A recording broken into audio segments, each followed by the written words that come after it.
Après, on a des idées préconçues aussi, parfois au sujet de l'enseignant.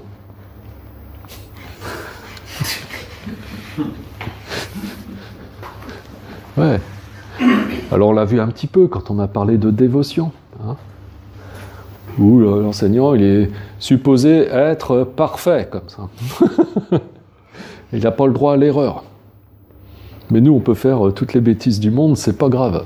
Hein. Donc ça c'est être complètement irresponsable.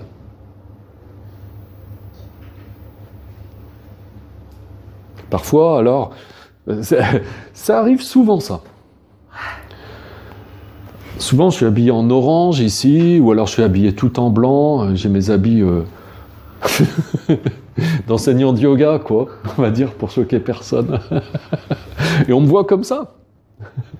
Puis des fois, quand je suis dehors, je suis pas forcément en pyjama. Je peux être en jean, être habillé comme tout le monde. Enfin, comme tout le monde, je sais pas. Plus ou moins, quoi. En tout cas, je suis pas en orange ou avec des tuniques indiennes ou des choses comme ça, comme quand je suis en cours. Parfois, les gens me voient et ils sont pétrifiés. Et ils disent, mais François, mais qu'est-ce que tu fais habillé comme ça? Véridique. Alors vous rigolez. Et je tiens le pari que parmi vous qui rigolez, il y aura peut-être une personne qui me fera la même chose quand elle me verra dehors. Parce que c'est comme ça. Moi, ça me surprend. Mais maintenant, je suis habitué, je sais que ça se passe comme ça. Alors, vous voyez jusqu'où ça peut aller, les idées préconçues qu'on peut avoir au sujet des choses. Ça peut même être... bon, on est d'accord entre nous, on en rigole entre nous, on s'en fout, c'est pas bien grave, mais quand on en rigole, c'est que ça nous paraît un petit peu ridicule, non? Et pourtant, ça se passe comme ça. Des fois. Souvent. Souvent même. Comme quoi, vous voyez? Les idées préconçues qu'on peut avoir, c'est dingue, jusqu'où ça peut aller. Hein? Alors il y a ça, bon ça fait rire, c'est un truc, mais c'est pareil, si l'enseignant n'est pas conforme à l'image qu'on s'était fait de lui, dans ce qu'il dit, dans ce qu'il vous dit, à vous personnellement, peut-être à un moment donné, qui peut peut-être vous toucher, et vous remuer un petit peu. Ben, vous pouvez dire, oh, c'est bon, hein, finalement,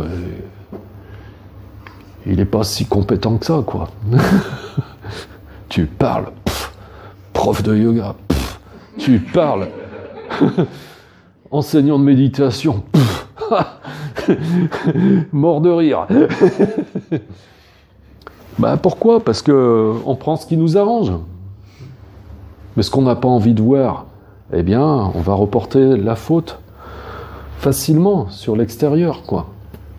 Alors que là, bah, moi je vous aime bien, j'ai envie de vous faire du bien, mais sur la forme, c'est pas à 100% tout le temps que je vous brosse dans le sens du poil non plus. Parce que sinon, ça servirait à quoi? Franchement, je jouerais pas du tout mon rôle. C'est là, précisément, qu'on retrouve les charlatans. Parce que eux, ils vous brossent longtemps dans le sens du poil. Jusqu'à un moment où vous êtes complètement dépendant. Moi, je vous brosse pas longtemps dans le sens du poil. Il y a toujours un moment ou un autre où je vous dérange. Parce que le but, c'est que je vous aide à gagner votre liberté. Et que vous n'ayez pas forcément besoin de moi tout le temps. Au contraire, que vous puissiez être responsable, autonome, et vous épanouir vraiment. Hein? Sinon, on tombe, encore une fois, comme je vous l'ai expliqué la dernière fois, dans le fanatisme. Gourou sympa, gourou super.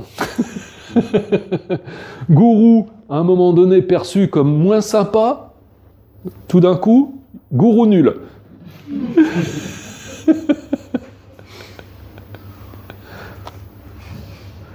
Hein?